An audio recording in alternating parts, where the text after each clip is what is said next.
Welcome to Nick and Dave Deep Dive the Metaverse, a podcast exploring cult classics, subculture, and geek media. I'm Nick. And I'm Dave. And welcome to our rapid fire favorites of 2021 episode. We're making this an annual thing. Yeah, this is a tough one too, because a lot of cool things that I've been into this year did not come out in 2021. Yeah, that can be tough. Yeah. We held this to things that were actually released this year. Yeah, so even though I listened to a ton of books and some series that have had entries this year, I started at the beginning, so I'm not quite current. So that makes it a little tougher. Yeah, they just didn't quite qualify by those standards. You can put those in your honorable mentions because we're generous with ourselves and give ourselves a little leeway to throw some extra stuff on. Yeah, for sure. And I definitely want to point out that this is not the best of 2021 because I don't think in almost any of these categories I consumed enough breadth of content to be qualified to say that what is and what is not the best in a category. Yeah. Well, now, what's the best? We never claim to be experts. We're enthusiasts. Yeah, so we just choose our favorites. Yeah. And I think that's pretty smart. Yeah, so let's go ahead and roll for initiative. Well, thanks to Diver Amber for that title. This is what we're calling our previously untitled news segment. Yes. We have some breaking news, very recent and very tragic. Anne Rice passed, one of the iconic vampire authors of our time, and of course vampire fiction being one of my favorite genres. Yeah, I was gonna ask you to talk about this if you didn't have it already on your notes, because this is definitely, I remember this is a big deal to you. Yeah, when I was a teenager, I was actually talking to Carrie about this today, how I learned that you could get free books at the library, and I read every book that she had published by the time I was about 20, I was fully caught up on the Anne Rice bibliography. Yes, but the big ones were the Vampire Chronicles, and so I was hugely into them, and they were very influential on my young goth punk metal mentality, and they were really great books. We've talked about deep diving Interview with a Vampire. Should it jump the line, you think? Can we move that up soon? I think so. I think it's worth it. It's a great movie. It's definitely better than the other two adaptions. And I think that there's two? The Queen of the Damned, and what's the didn't they make another one? No, I don't know. Okay. It's been too long. But yeah, I think that I was mostly into the books. That was always my thing. And I've read some online criticism about some things she said or whatever back in like the 80s or 90s or whatever. And I don't know, 30, 40 years ago is a long time, especially considering she's been she's been pretty woke in her last, between 70 and 80. She figured some shit out. We should all hope to not hold or have the dumb shit we said in our teens and 20s against us forever. Yeah. Because, man, we've got some doozies. I know I do, and I know you do, because I've heard them come out of your mouth. I'm just so glad. And I've said the ones that I said. I'm so glad that we are old enough that our teenage years weren't documented by social media, because I would have been... Oh man, I'd have a lot to answer for. My 30s are embarrassing enough. I don't need to have my teens and 20s. All right, so we're gonna pay a little tribute to Anne Rice by having Interview jump the line. Okay. I got a couple more things. Some releases that are coming up. Nothing crazy. The Matrix Resurrections is coming out. Not too long, about a week after this show debuts. We got Spider-Man No Way Home, coming out 2 days after this episode. I suppose you're going to watch it. I'm definitely not. I have been on a little bit of a freelance deep dive, and I have rewatched all of the Spider-Man movies up until this point. I'm so sorry for you. I watched the Sam Raimi movies. I watched the kind of the forgotten Spider-Man movies, the two Amazing Spider-Man movies, and then I've watched all the Marvel Studios ones. I have thoughts. I guess I'll keep them for my segment, but yeah, I'll get into that. All right. And I also saw The Matrix yesterday on the big screen at the Hollywood Theater. Oh wow! Is it already out? It's supposed to. No. Oh, the original 1999, Matrix. The Matrix, okay. Yeah, because we're gonna be doing a Matrix series movie episode. That's our next episode. Yeah, and so that's got to happen. We got The Witcher season 2 coming out in a couple of days. Yeah. I'm looking forward to that. We got. I mentioned this last time, Book of Boba Fett coming out at the end of the month, and we have coming out Letterkenny season 10 just after Christmas. I'm all caught up. I kind of lost it with Letterkenny at some point. At some point, the joke quit being funny to me. I don't know. I think if you don't if you're just watching it for the Kevin Smith-esque one-liners, it's easy. You can watch one season and be done with it. Right. But if you're actually interested in following the arcs of the different characters, a lot of crazy shit does happen, and it's a sitcom. It's it's literally a situation comedy, and it is pretty funny. And I do like the characters. I like the writing. I think it's clever, and it kept me interested. And so that's coming out day after Christmas. I'll be watching it day after Christmas. Oh wow! So you're on it. Like when Yeah, Letterkenny comes out, you watch it. I did it with season 9 as well. Oh wow! So okay, I don't know where I fell off. I mean, maybe I'll get back to that. Give it a shot. And then a non-streaming release that just came out and I picked it up is a new D&D book called Strix Haven. It's a tie-in with Magic the Gathering because Wizards of the Coast owns both games. Yeah, that's that cross-platform synchronicity. Oh yeah, and this one's actually super cool. I actually think that that Lisa would be super into this. I know Carrie would be into it. It is a Dungeons and Dragons College of Wizardry. So it's a high magic thing where there's different schools and like groups. Like they're not like Harry Potter houses, but they're more like different schools. Like you pursue this sort of degree or whatever, and you get cool custom spells and like feats and backgrounds. Like the wizarding school in Skyrim. That's kind of comes to mind. Yeah, a little more high fantasy, a little less grimdark than Skyrim. But yeah, I think it's really cool. I think it's got a lot to offer. And even if you're not looking at running or playing that game, the book has great crunchy stuff for characters, the spellcasters and non-spellcasters alike, but mostly spellcasters. But yeah, so I'm going to run this game at some point because who doesn't want to play in a D&D adult version of Harry Potter? So it's a setting then. It's not just like a supplement book. Yes. It does have some adventures in it for running at Strix Haven, but Strix Haven is a place. Okay. So it's a setting book. Interesting. And so it can be, you can have it exist in any D&D game that you want. So I think it's pretty cool. I was thinking about reskinning all of it to be more my style, but nah, that's a lot of work. That's a lot. I'll just go with what it has. Okay. So how about you? What do you got? So first, I'm going to piggyback on you mentioning Spider-Man because I've watched a lot of Spider-Man here over these last few weeks, and there's some things surprised me. Spider-Man 2 wasn't quite as like great as I remembered it being. It's still good, but not like. It wasn't the 5-star movie I was expecting it to be. But then Spider-Man 3, the ostensibly worst of them, was a lot better than I remembered it being. I just think coming out kind of right after Batman Begins, Chris Nolan kind of changed the game with Batman Begins of what people expected from these things. And the sort of campy tone of that movie, which was very 60s, just didn't land in that moment, but I think it lands a little better now with a little space. That's interesting. Yeah, and then the other big surprise to me was I think Andrew Garfield from the kind of forgotten 2 Spider-Man movies. That's my favorite Spider-Man. I like him better than Tobey Maguire or what's the new kid? Tom Holland. So that one surprised me. So those are my Spider-Man takeaways from my freelance deep dive. That's interesting. I mean, yeah, I don't know why I don't like Spider-Man. I just don't.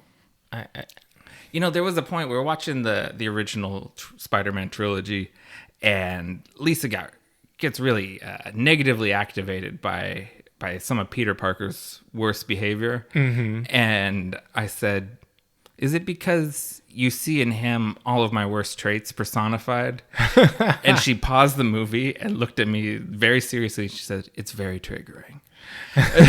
So it's, yeah. There's a lot of times when I really like when he's going to make the wrong decision and I go, "Yeah, I get it. I understand why you're doing that." It's like, yeah, there's a lot of the worst parts of me in Spider-Man. I just find that Peter Parker is gee golly stupid.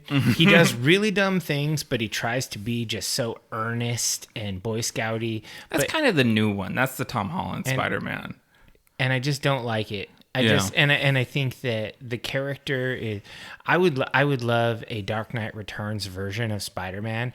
Just like an older, grizzled, pissed off Spider-Man. So there's a graphic novel or, like a comic book miniseries called Spider-Man Reign, I think. Reign, R-E-I. Sure. Yeah. Now I've finished spelling it, but I got it.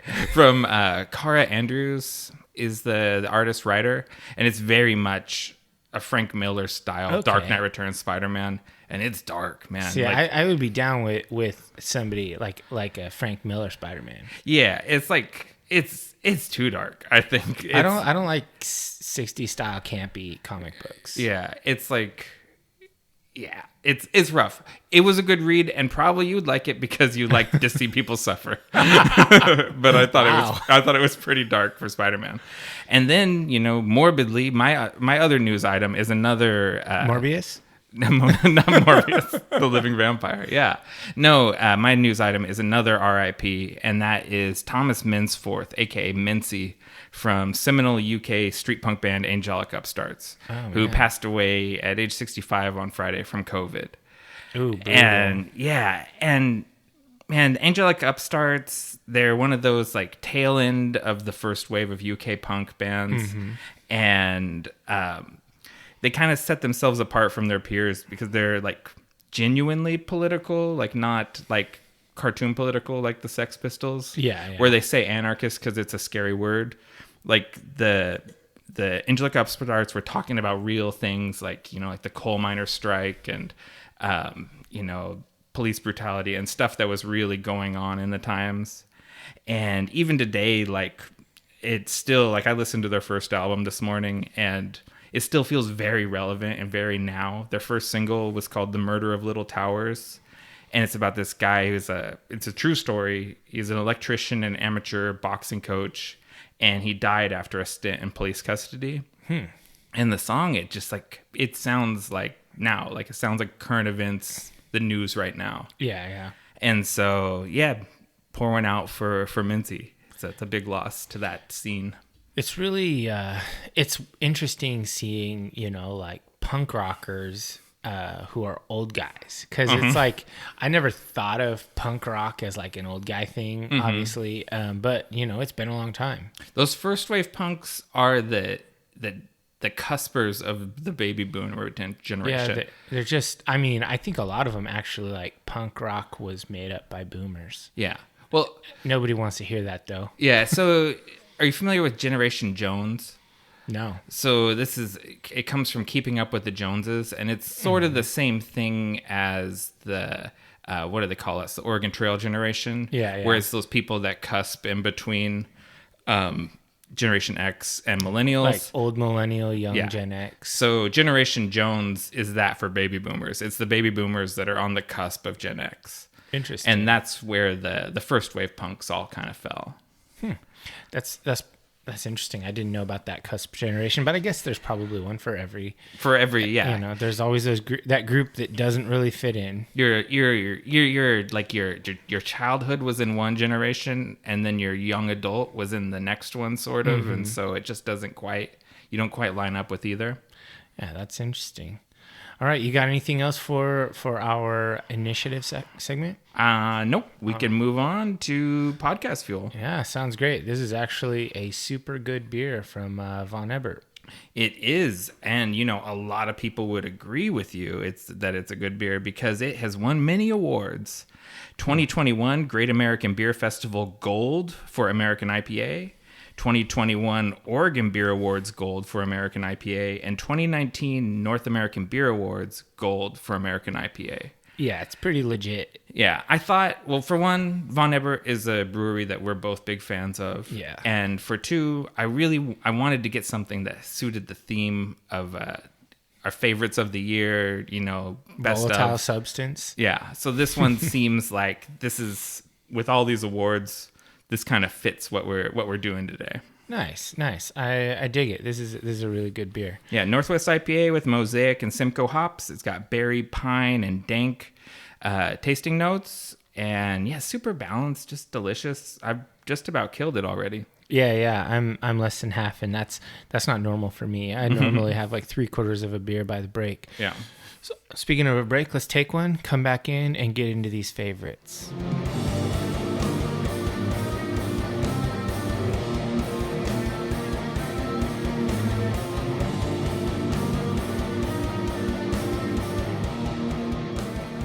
All right, welcome back, divers. Dave, you want to kick it off with your album of the year?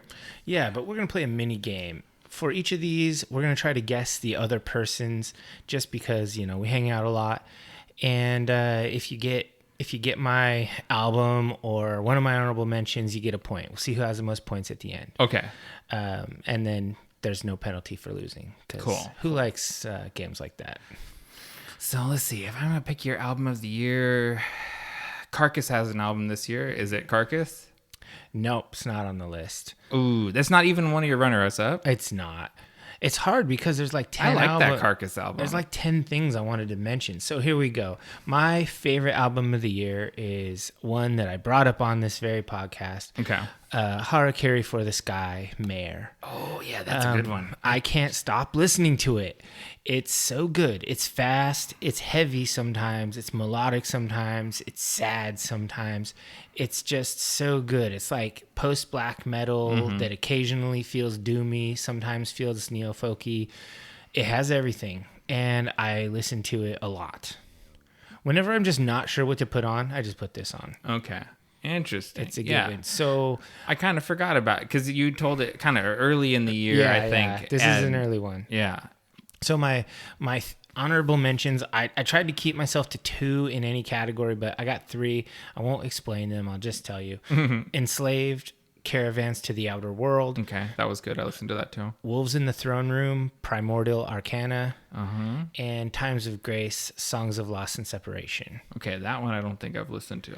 It's got 2 of the members of Killswitch Engage. Oh, no, I did listen to it. And it's like post-rock. Okay. Sad post-rock.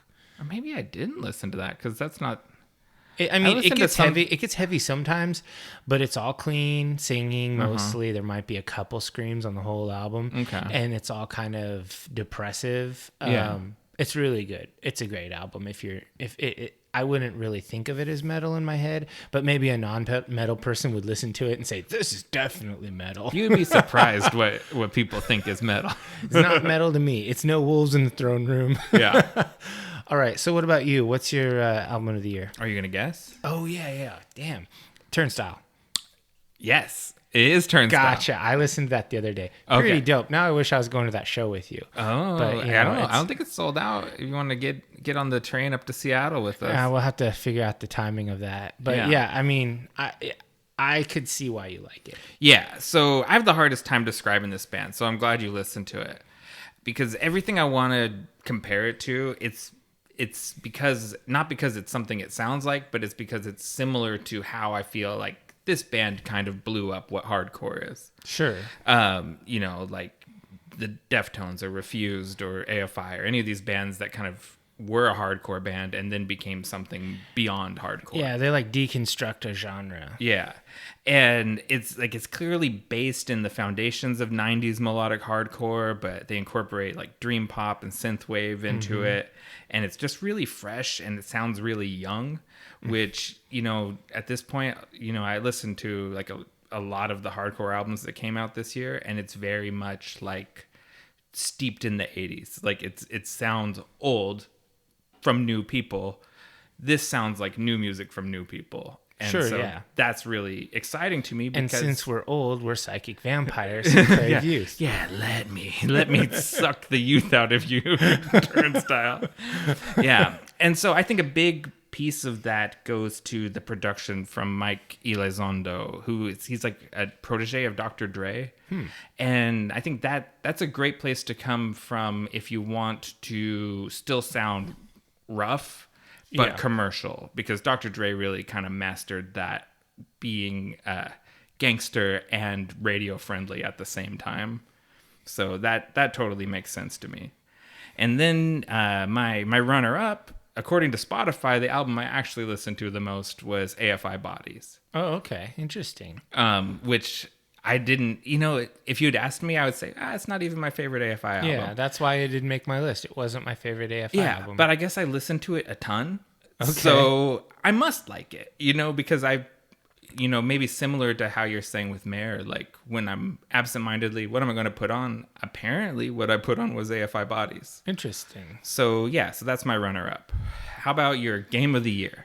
All right, before you guess, I did have to cheat on this one because I did not play any 2021 games.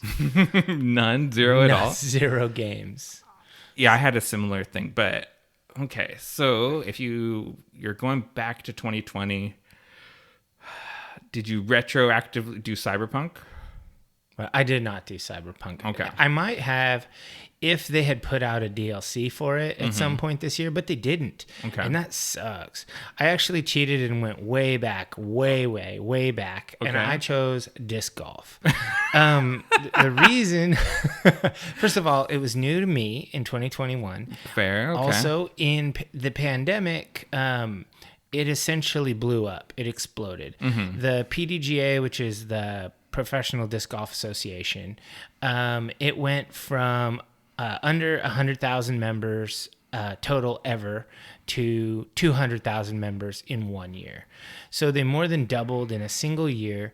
The Portland Open, which I attended, was on ESPN for the first time. Wow. And pro events are now, for the first year ever, they have to sell tickets to them because too many fans show up to see it. So disc golf, while it's not new, it's huge now. Yeah. And so that's why I chose disc golf. I love playing it. It's a great reason to walk around outside, throw some discs, have some fun. I like to collect art discs. I like to put art on discs, and it's just a great game. I think that's a really honest choice. You've talked about disc golf like virtually every episode this year. I play it a lot. Yeah. I play it once a week. How much you hate in the rain? So I played 18 up at Kayak, which is it's a disc golf resort. It's a former golf resort that they converted over up there in Snohomish County. And I played 18 in the rain, and I was bone soaked, like through my rain gear to my britches. And you know what? I still had a damn good time. Okay. So, I mean, I was wearing wool, so I wasn't freezing cold because it keeps you warm even when it's wet. I had a great round. I mean, I didn't have a great round. I had an okay round. My discs were sopping wet after the 9th hole, and no towel to dry them because it was wet too. But I had a fun time. I don't love tromping around in the mud, honestly, but I like the game enough to do it. Okay. So I still play every week. My honorable mention is another cheater pick. I picked Dungeons and Dragons. They keep blowing it up. New supplements that are high quality, better than ever.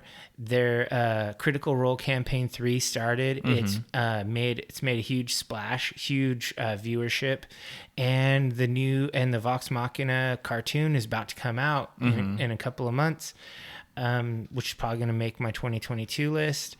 And I'm also I also think that them announcing that there's going to be a edition refresh at the 50th year anniversary is pretty big news. So is that 6th edition or is it a 5 point? It's going to be like a 5.5. Okay. Your fifth edition supplements will still work, but there's going to be class revisions and spell revisions and core mechanic revisions to make things a little more streamlined and a little more modernized. Get rid of the concept of race, go more with a lineage idea, something that's a little more modern way of thinking about fantasy games and stuff. I bet the man babies just really get upset about that. The man babies hate the shit out of it. But honestly, all the supplements they put out, like Ravenloft and Tasha's and all that, that have led up to this, they're all awesome. So it's going to be good. I have faith. I looked back at last year's, and your Tasha's Cauldron of Everything was your game of the year last year. So you similarly kind of went a little rogue. But it was a release. This year I could choose Ravenloft. It was released this year, re-released this year.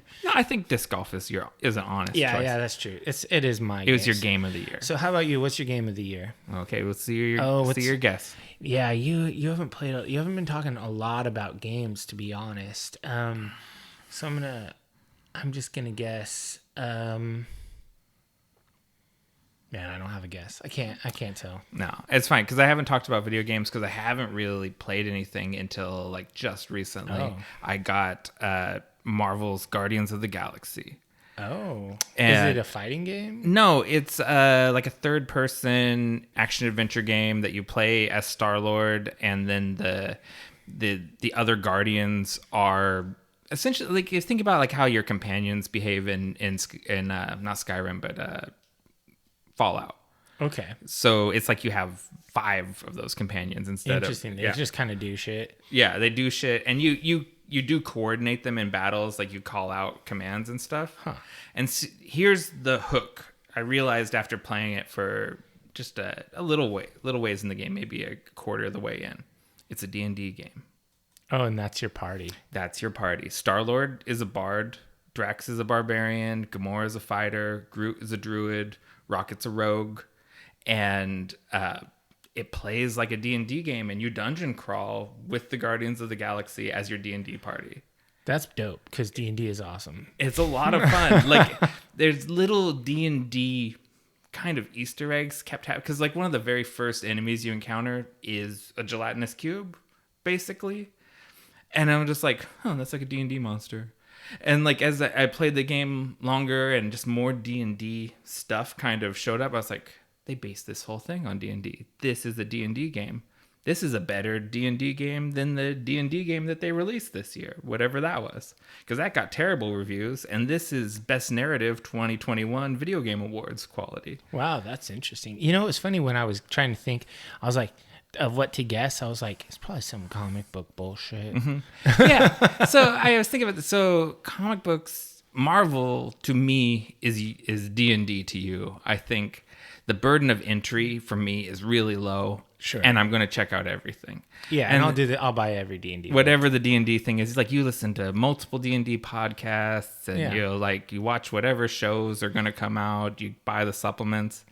I'm the same thing. I'm in the bag for this.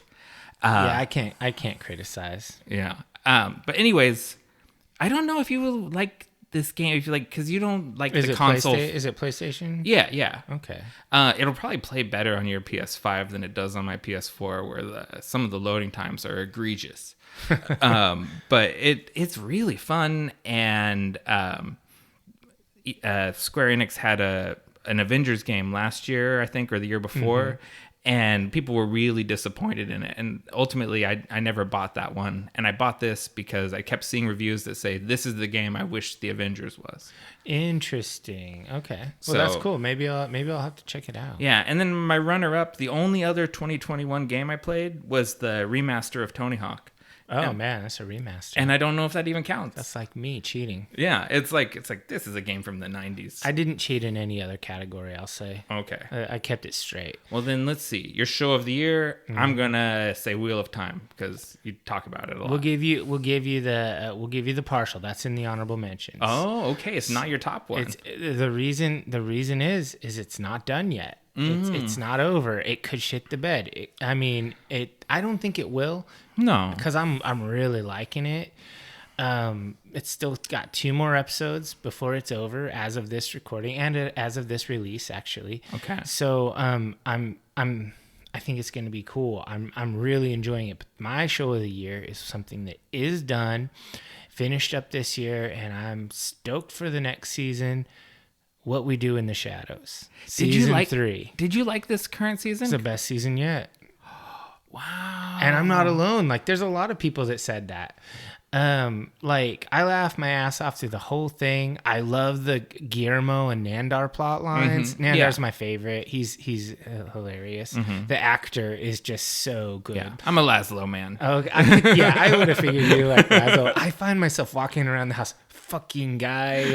Like, I say that about my cat. Yeah. And I love the Sire plot line. That was so funny. I love the Mark Hamill episode. Yeah. Because, Tony Daytona That's last season. That's not this season. No, that's season 3. Did they split season 3?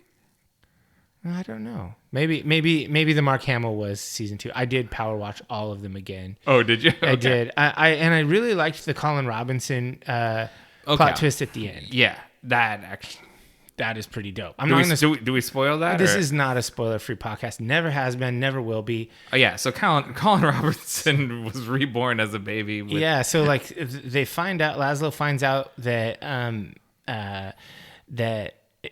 psychic vampires live exactly 100 years and then they die. Mm-hmm. And so on his 100th birthday, he dies, and you eventually figure out he's rebirthed himself as a baby, and Laszlo is going to take care of him. He sent Nadia off to London with Guillermo. Locked in a crate full of what was Pedialyte and Oreos, because that's what humans need to survive. Oh man, it was really funny. I love that show. It's one of my favorite shows on TV. Carrie cursed me for not choosing Wheel of Time, but that's okay.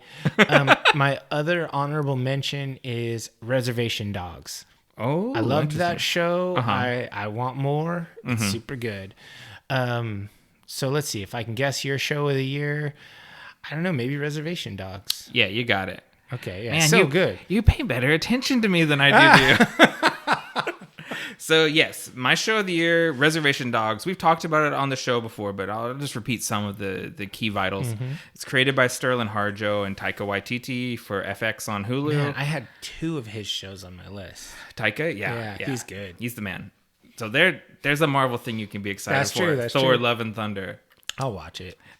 So Reservation Dogs, if you're not familiar, is a comedy drama about indigenous teens living on a reservation in Oklahoma. And this is the sort of stories that really appeal to me, where it's something very specific, but at the same time universal. Because it's like, I don't have any connection to this world. I've never been to Oklahoma. I've never lived on an Indian reservation. But there's still a way that a humanist way that I identify with the characters and relate to it and emotionally invest in it. And it's funny and it's sad and it's got everything. It's like the whole human experience. Yeah, I love those episodes with like the hunting episode. Oh yeah, that's so good. And I love the 2 little dudes on their bikes who are always rapping and stuff. Right. Like, I mean, so many great characters in this show. It is filled with great characters, and I don't mean to single out like the only white person in a whole BIPOC show, but Bill Burr came in. Just like he did on Mandalorian. Oh, yeah, as the basketball coach. Special guest star, and did one of the best emotionally impactful episodes of the whole season. And I guess that's what you do with Bill Burr. Yeah, Bill Burr crushes. He's great. Yeah, you just bring him in, you're like, I need someone that's funny, but can be sad. and funny and sad, that's like his brand of comedy. Yeah, and Bill Burr comes in and does it. And yeah, so I love this show, and I don't have a runner-up. So I'm going to use my runner-up space to say watch Taika Waititi's film Boy, which feels like the spiritual forebearer of this show. It's set in New Zealand. It's not set in America, but it's the same kind of stories and the same mixture of humor and sentimentality and sadness and everything. Interesting. So, and it was on one of the streamers like Amazon or something. It was something I could stream without buying it, I think. Nice. Or resorting to a free Vero trial or something. Oh, maybe I did that. I don't know. I got it. I got it, and you can get it, and it's worth it. That's what I say. Okay. Boy by Taika Waititi. All right. Movie of the year. it's Dune, right? Yeah, it's Dune. It's Dune. Did you choose Dune 2 as well? Because that's what you should choose. No, I knew you were going to choose Dune, so I picked something else. Oh, okay. So but tell me about Dune. I didn't get enough from our 3-hour podcast. Yeah. So it was his amazing movie. We both gave it 5 stars. It was the first double 5-star.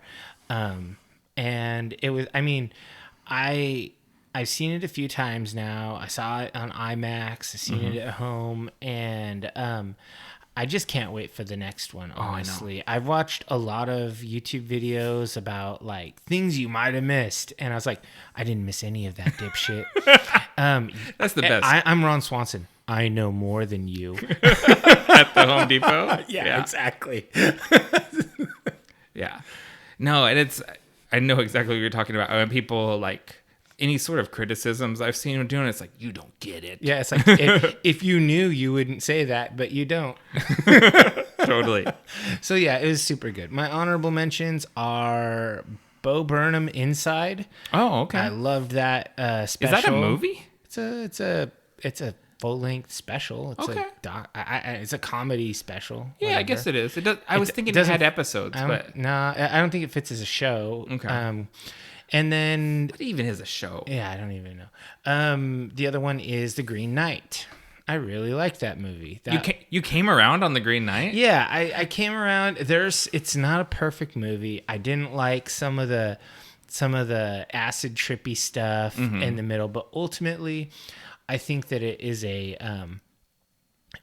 good entry into the genre, and I feel like I want to see more movies take chances like The Green Knight.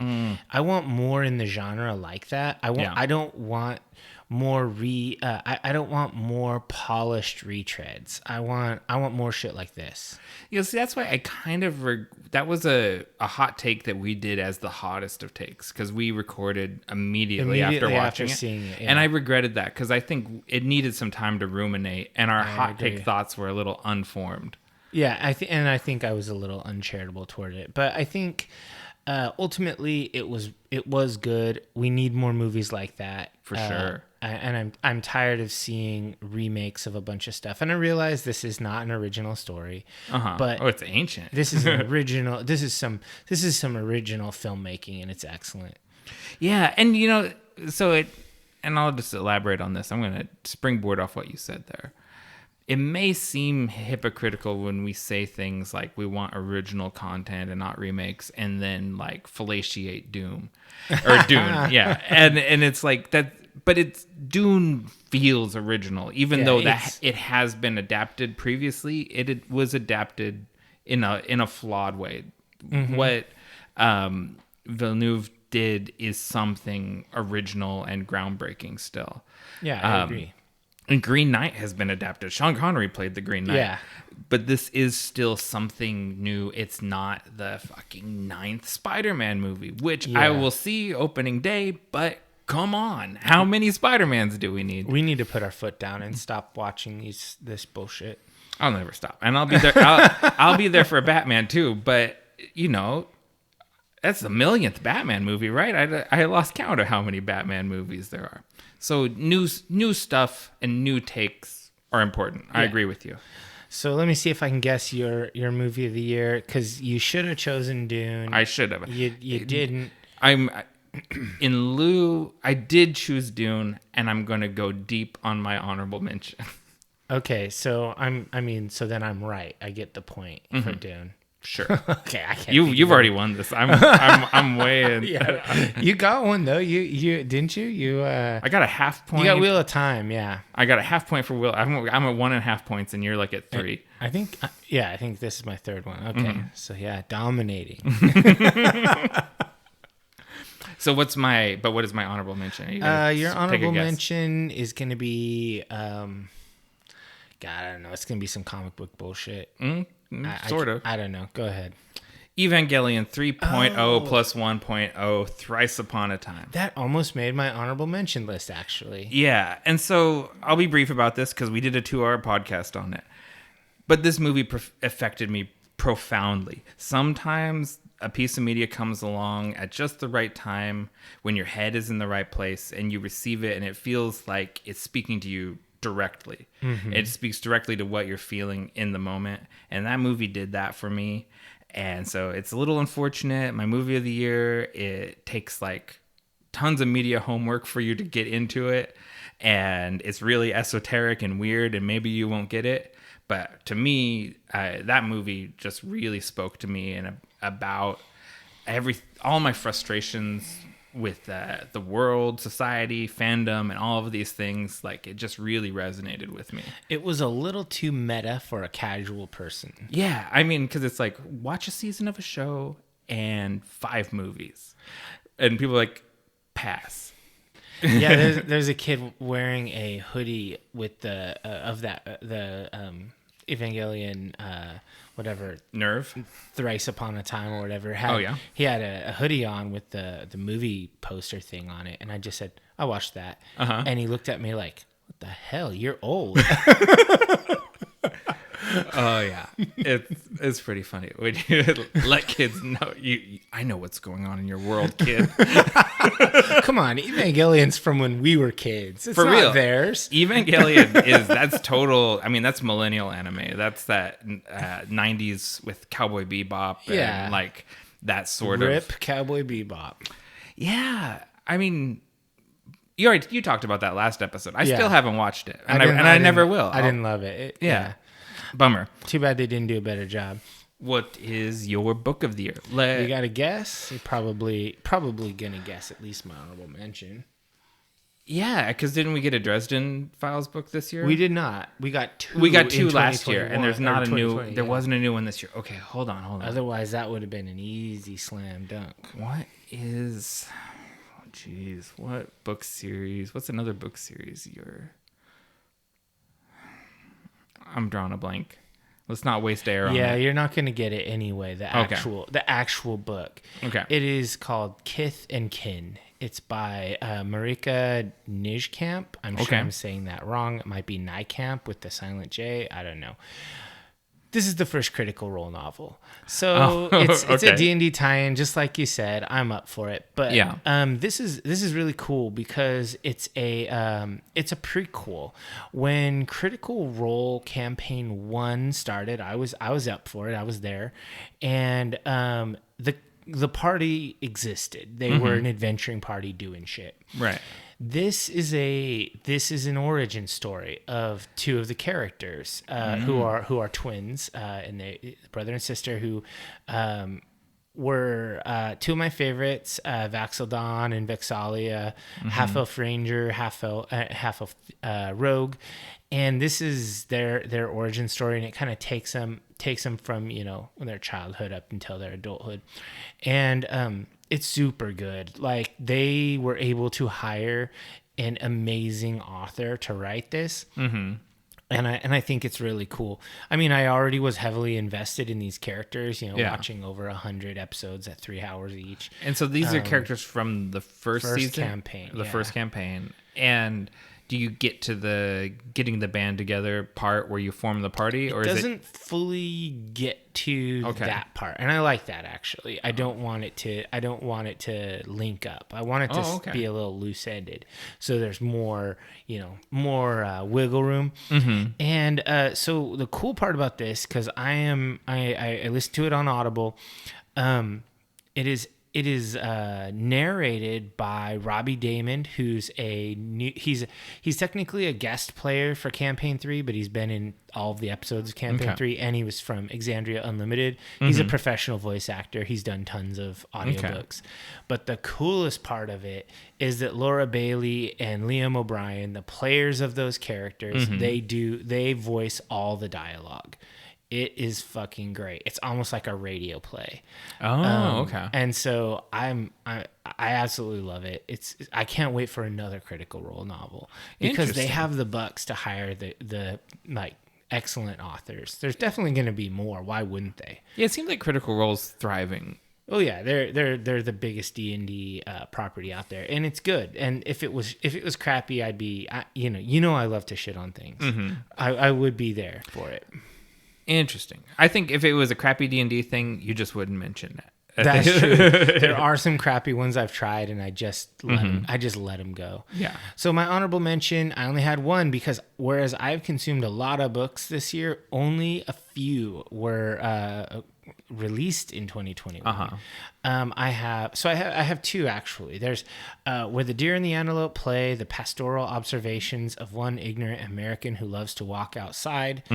And by Nick Offerman. And then the other one is Growing Up Disc Golf by Scott Stokely. Okay, which I talked about. You talked about both of those, yeah. So those are both good. They're nonfiction. They're biographical, I guess, but they weren't as good as Kith and Kin.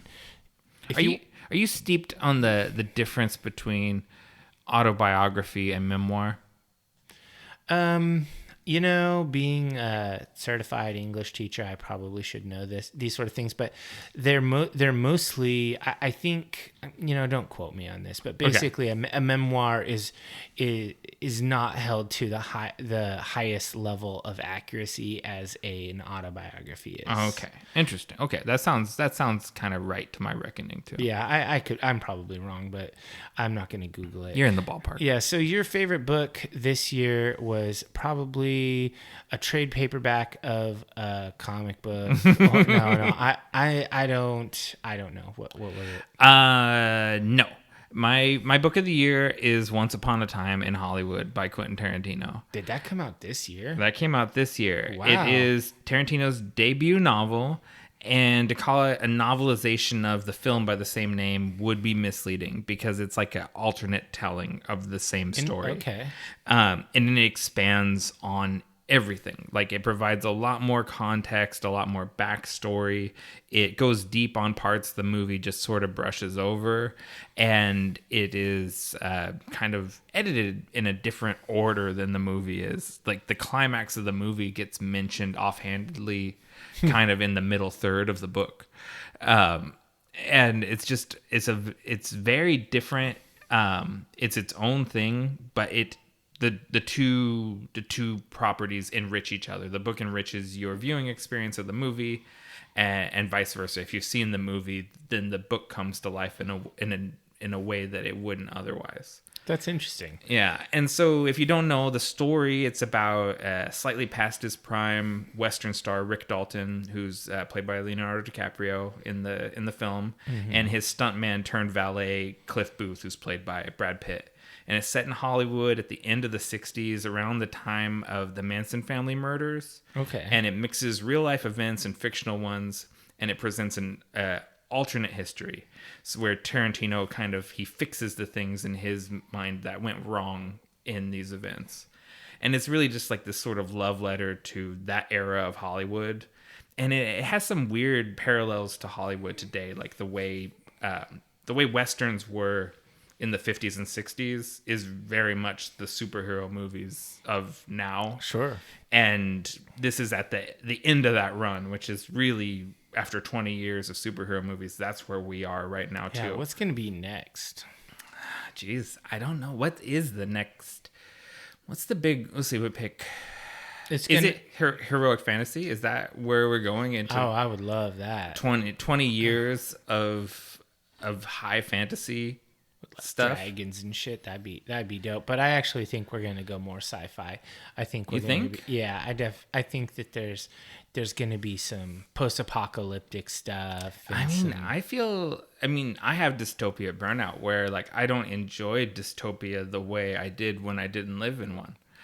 So I think the high fantasy maybe that seems more like kind of what's popping. Maybe high sci-fi, like maybe Star Trek style.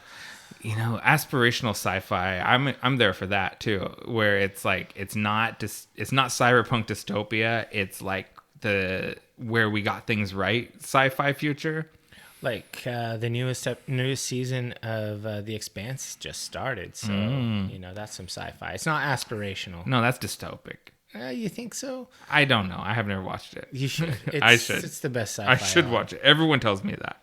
And my honorable mention is Yours Cruelly, Elvira by Cassandra Peterson. Huh, and that's cool. It's a memoir by judging by it's like one of those sort of tell-all memoirs. She's really like such an icon to me and a hero, and just someone I really have liked since I was a kid. And I thought I kind of knew her biography pretty thoroughly, but there's a lot of spots I didn't know. She's kept a lot kind of close to the vest, and she unveils a lot of her life in this book, and it was good. In the audiobook, she narrates herself, so that's always my preference. Oh yeah, for sure. I love it when they narrate their own book. Okay. Favorite Nick and Dave Deep Dive of the Metaverse episode. I'm going to say It Seems Like It Can Rain All the Time is probably your favorite. It is. Okay. You got it right. And but it's actually called I Guess It Can Rain All the Time. But yes, The Crow. I had a great time deep diving that movie. And it took me back to my teenage years. I really loved listening to the music again. I loved all the scenes where I was just flooded with nostalgia, and I just love the movie so much. It brought me a lot of joy to delve into it again. For sure. And I just feel like I need to enjoy those things, more regularly, because, there's nothing wrong with just watching something and feeling good about it. Yeah, those comfort watch things. Yeah. And The Crow mostly holds up pretty good. Like, I really enjoyed watching it. Yeah. So I guess my honorable mention that I was gonna say that I really enjoyed it, but I'm not sure I could really consider it a proper episode. But I definitely liked our ratings episode. This is definitely 5 stars. Oh, really? Because it's just fun to go back through everything and talk kind of meta on it all. Yeah, that's why I was really looking forward to doing this episode for that reason. Because we kind of last year we did several of these where we just kind of hashed it out for a little bit. Yeah. And they're fun, lighter episodes, a little breezier. And so I was really looking forward to this too. So if I'm going to predict your favorite episode, I think it's going to be Skeletor is Love, Masters of the Universe.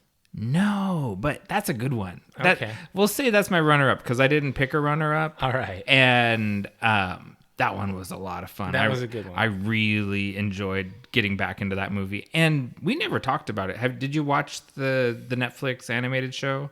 I did not. That the man babies got all upset about it because Tila got too many episodes. No, but that just makes me want to watch it more. Yeah, it's fun. And now both halves of the season are out, so you can just binge the whole thing. What streaming services? On Netflix. Oh, okay. It's fun. It's light. It's Masters of the Universe. It's not deep shit, man. But it's a good time. Can we get some sweet Battle Cat action? Not as much Battle Cat as you might like. Man. We'll spoil some things. He-Man dies early on, but they get him back. It's very much like, it's no holds barred. Yeah, a lot of shit happens. We get a savage He-Man that's like a hulked out He-Man at one point, who I could have done with more of that because that was awesome. Anyways, I'm talking too much about Masters of the Universe. My actual choice was episode 30. Flip this. Let's go do some crimes. Oh, man, I'm surprised. Repo Man. So that was, it's definitely like a flawed movie, but there's not a movie I enjoyed deep diving more. And there's certain concepts that Repo Man introduced me to, like the lattice of coincidence, that have really stuck with me. Like that plate of shrimp thing where you're thinking of a plate of shrimp and then someone says plate of shrimp. That sort of shit happens all the time. And I always hear Miller tell me, the lattice of coincidence. And I can't believe you chose a 3-star movie as your number one. The episode, the whole process, watching the episode it, is its own content. And I have become a devotee of diuretics, the science of matter over mind. I bought a Repo Man patch to put on my battle vest. Oh, that's dope. And so, yeah. I'm definitely going to be getting a Hangman's Jokes patch to put on mine. Oh, sick. Yeah. I almost want to do like a whole jacket of just the shit that we talk about Oh on the show. man, like a show jacket? That'd be pretty cool. Yeah. And this, I'm going to sneak in another in memoriam because I think on Friday, Michael Nesmith died. Oh yeah. So he produced Repo Man. He was a monkey. His band, the First National, is one of the originators of country rock, alongside like the Byrds and the Eagles and all those great bands. He more or less invented MTV, and he produced a bunch of cult classic movies like Repo Man and Tapeheads. And Michael Nesmith, pretty cool dude. So R.I.P. You know, honestly, I think that the Monkees was the least notable thing he ever did. Yeah, but he's really, so in the Monkees, because they were a boy band produced for a TV show. Yeah. He was the guy that was like, I want to write my own music. Yeah. And he was the one that made the Monkees become a band, like an actual band that wrote their own songs. And then, that's cool. Yeah, when the show got canceled, he went on to bigger and better things. Or better. Nothing. Yeah, the Monkees were big. huge. Yeah. All right. Wildcard. Yeah, I don't know how you can even predict Let a me wild think. card. Dave's wildcard. What's a wildcard thing? I see. Here's where I would have picked disc golf because I would have felt like it kind of didn't quite fit. But I think your wild card, I'm still going to think it's disc golf. And I think it's this new hobby where you're dyeing discs. Oh man, yeah, that's a good guess, but it's not what I chose. But Okay.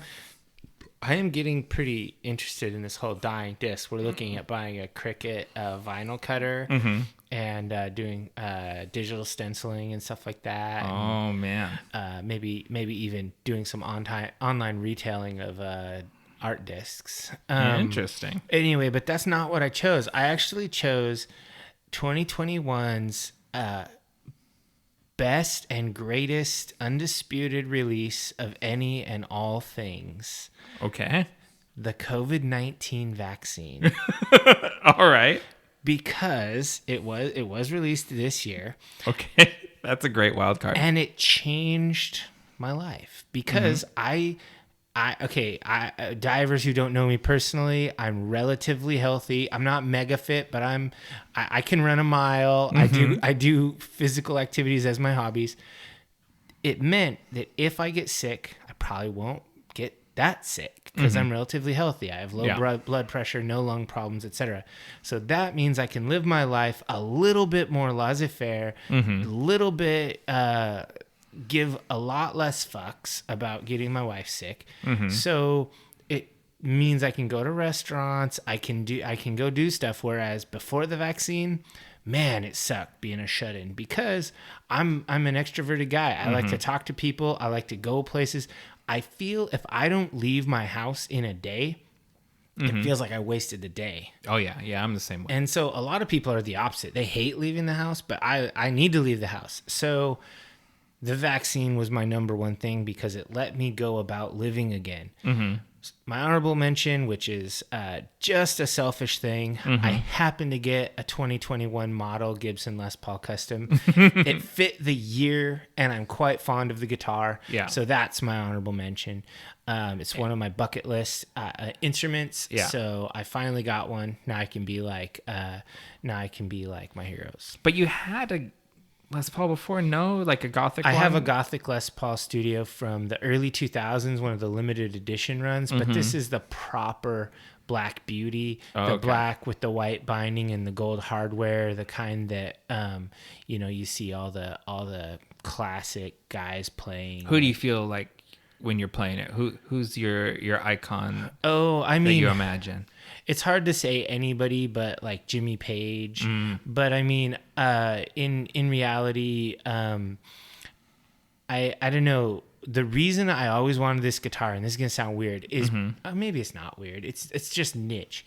When I went to the Roseland and I saw Opeth play live for the first time, Right. Their lead guitar player Peter Lindgren played a Les Paul Custom, and he made the most crushing death metal sounds and fast black metal-y sounds and amazing shimmery cleans, like Opeth does. Yeah. All on the same guitar. And I thought to myself, that guitar is perfect. Mm. And so I've wanted one ever since. You know what it makes me think of is the Danzig 1 VHS tape. Oh? Because that's what he plays in that video. For where sure. Where he's sitting there in front of his stained glass window of the werewolf eating the girl. Because Danzig. And he's playing that Black Les Paul. And I was like, pretty cool guitar. Yeah. So it's like it's one of those guitars that all of the legends have had. Even and like there's a classic Kirk Hammett Black Les Paul custom that he played on stage during the Black Album tour that I always wanted because I saw that tour. Yeah. Anyway, let's see. For your wild card, you're probably gonna go more conventional, maybe. This is a tough one. I think you're gonna say the return of concerts. Ooh, that's a good one. No, well, I was going to say it because I'm not going to anything until next year, technically. Okay. So 2022, that might be my my thing. But for 2021, ultra niche YouTube shows. Oh, like hoof trimming? Like hoof trimming. So yeah, so in 2021, at some point, the biggest part of my TV viewing became ultra niche YouTube channels like the Hoof GP, who I mentioned. I watched 2 shows about pizza: the Pizza Show with Frank Pinella and Really Dough with Scott Wiener and Mark Iacono. Why don't you post about these things on socials? I would watch them. I don't know. Because I've kind of I'm on a Facebook blackout. I really only do Facebook for this show. Oh, okay. Yeah. Just tweet it out. Yeah, tweet it out. You know, maybe I will get deeper into Twitter because tweet it out on the show page. Oh, when I'm watching shows, yeah, the divers. I saw that you do that stuff, but I follow our Twitter too on my personal Twitter. That's true. We do a lot of reblogging ourselves. Yeah, why not? Shameless self-promotion. Todos los Tacos with Francisco Gomez, which is a show about tacos. That's all, that show all about tacos. That show is great. VFX Artist React from the Corridor Crew.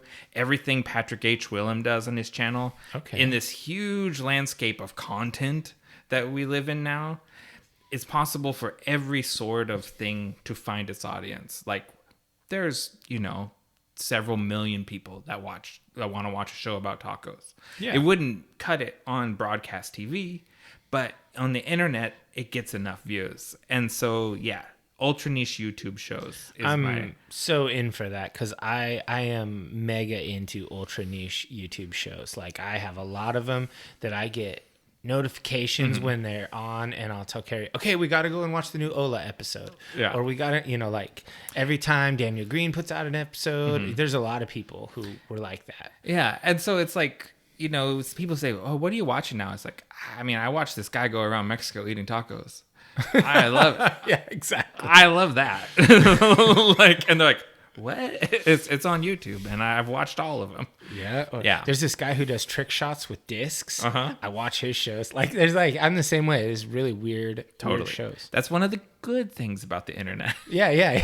You can get into whatever you're into. Yeah. And so my honorable mention is auteur-driven blockbusters.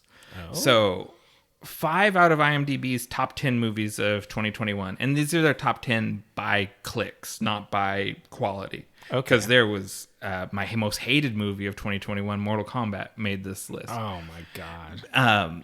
But the top 10, 5 out of the top 10 movies of 2021 were made by directors that I would consider auteurs, and furthermore, 3 of them are big shared universe cinematic franchises. So you can do that. You can make director-driven, interesting cinematic films in the framework of the entertainment industrial complex. Some people like Denis Villeneuve and James Gunn and Chloe Zhao, some people and Zack Snyder are doing that. And so that's my runner-up. Okay, I mean, that's cool. I like that. That's really pushed into the mainstream, I guess, that people like art and they're tired of trash. Yeah. Well, people, Villeneuve said this thing about how the audience is brainwashed by Marvel movies, and then that people are like, oh, that's so snobby, da da da da da. And it's like, no, but even if the Marvel movies are good, what they have wrought on cinema is bad, because everyone tries to copy that to make a shared universe and tie all this shit together. And so you get like, what if we have the Hasbro shared universe and Transformers and G.I. Joe can do a crossover? And it's like, it's a movie about toys. Yeah, I think so. It's like we really need to understand that the same audience, like me and you, can watch trash and enjoy it, but also be there for an art movie. Yeah, totally. You don't have to be just a simpleton that only watches Marvel movies, or like a snob that only watches art movies. You can dabble. You can like them both, and that's okay. I mean, if you look at the movies we've done for this podcast, we've done arty movies and we've done a lot of trash, and so we're gonna keep doing that. Yeah, we're gonna continue to mix art and trash, like John Waters. Yeah, artful trash. All right, so let's go ahead and take a break and come back with our outro segment.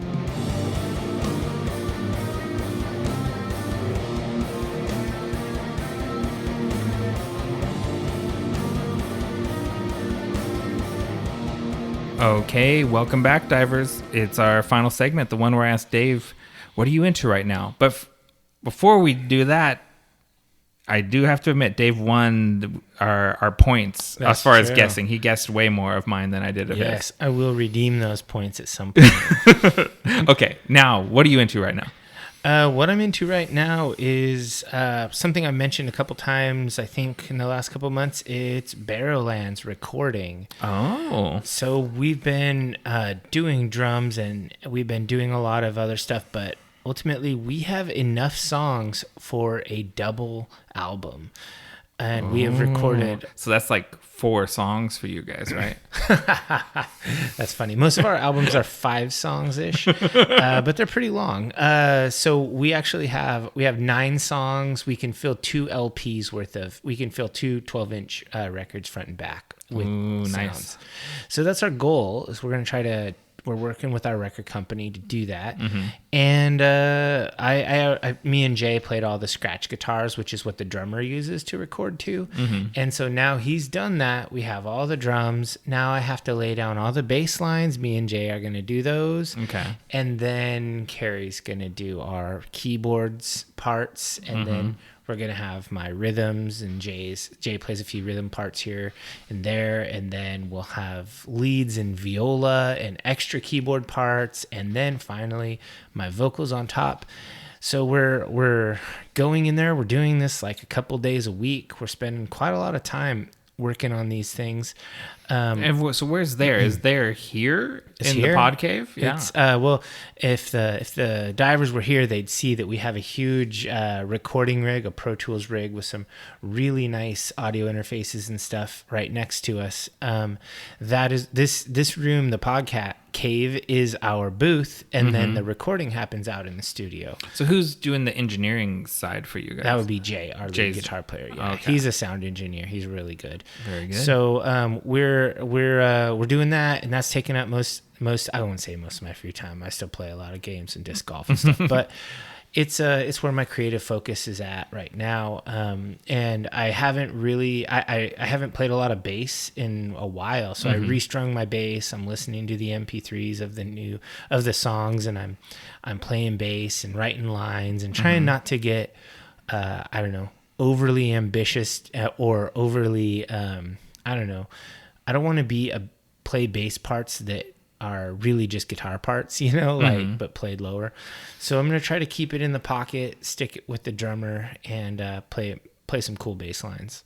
With a pick or with your fingers? I usually play with a pick. If it's a clean part, I'll probably do it with my fingers. Okay. Because that's how you sound not like a guitar player and sound like a bass player. But I came up playing bass as a punk rock and hardcore and rock and roll bass player. So I played with pick, my favorite bass players. Not to say that Cliff Burton is one of my favorite bass players, but he was not as influential on my playing as a lot of guys who use picks. Like Peter Steele.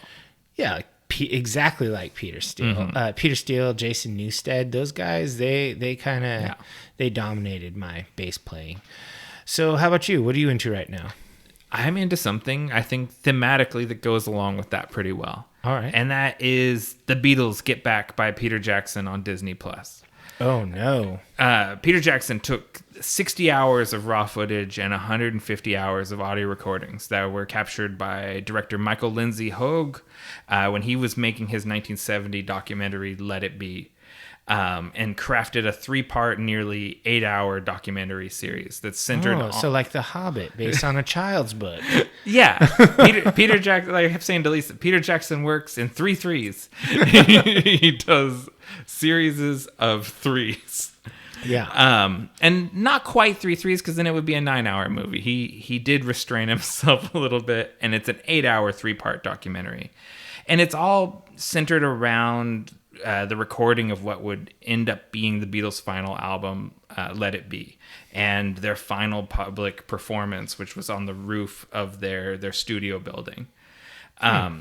And these sessions have been really like the source of a lot of mythologization because they had a leaky ship. People were leaking stuff to the press about them, but the stories were getting twisted and sensationalized. And a lot of the stuff that have been talked about didn't really happen the way it's shown in the movie. Like the famous fist fight between John and George, that never happened. When George quits the band abruptly, which is, spoiler, like the cliffhanger of the first episode, it's very casual and no one seems to know what hit him, but it's not, there's no altercation at all. He goes, well, I'm leaving the group, and he walks out, and there was definitely not any violence that happened. Wow. And Yoko Ono is not the wedge person that she's always talked about. Like all the haters and the kind of grosser corners of the Beatles fandom just love to demonize her. And something I didn't know, Paul McCartney seems to really like Yoko Ono.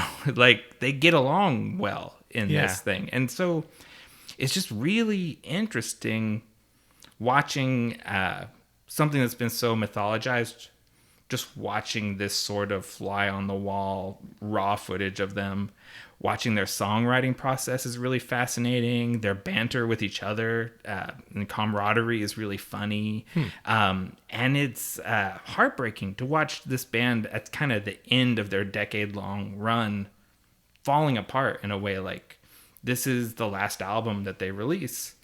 And it's all got that weight that this is the last thing that they're going to put out. This is the last performance they're ever going to do together. And they never got back together.